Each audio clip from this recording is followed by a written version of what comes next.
Bachelor special ১-০ মিনিটে ঝটপট আলু ভাজি। আলু ভাজি ভালোবাসেন না এমন মানুষ খুঁজে পাওয়া মুশকিল। বিশেষ করে ব্যাচেলর আর নতুন রাঁধুনিদের জন্য এটা একটা দারুণ রেসিপি। আজ আমরা দেখব কিভাবে খুব সহজে এবং কম সময়ে সুস্বাদু আলু ভাজি তৈরি করা যায়। প্রথমে ৪টি মাঝারি সাইজের আলু নিন। আলুগুলো ভালো করে ধুয়ে খোসা ছাড়িয়ে ছোট ছোট কিউব করে কেটে নিন। আলু কাটার সময় খেয়াল রাখবেন যেন সবগুলো একই সাইজের হয়, তাহলে ভাজতে সুবিধা হবে। এবার কড়াইতে ৩ টেবিল চামচ সরিষার তেল অথবা সয়াবিন তেল গরম করুন। তেলে ১ চা চামচ রসুন কুচি এবং ২টি শুকনো মরিচ ভেজে নিন। এরপর ১টি পেঁয়াজ কুচি দিয়ে হালকা বাদামি করে ভাজুন।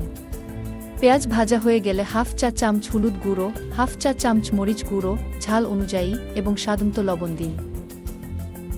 আলুগুলো কড়াইতে দিয়ে মশলার সাথে ভালোভাবে মিশিয়ে নিন। ঢাকনা দিয়ে মাঝারি আঁচে ৮-১-০ মিনিট রান্না করুন। মাঝে মাঝে নেড়ে দিতে ভুলবেন না, যাতে আলুগুলো পুড়ে না যায়। আলু সেদ্ধ হয়ে গেলে এবং মশলা ভালোভাবে মিশে গেলে নামিয়ে নিন। আলু ভাজি পরিবেশনের জন্য প্রস্তুত। উপরে কিছুটা ধনে পাতা ছিটিয়ে দিন। গরম ভাত বা রুটির সাথে পরিবেশন করুন আর উপভোগ করুন দারুণ স্বাদের আলু ভাজি। এই সহজ রেসিপিটি কেমন লাগলো কমেন্টে জানাতে ভুলবেন না। আর হ্যাঁ, এরকম আরও সহজ রেসিপি পেতে আমাদের চ্যানেলটি সাবস্ক্রাইব করুন এবং বন্ধুদের সাথে শেয়ার করুন। আপনার রান্নাঘর হোক আরও সহজ ও মজাদার।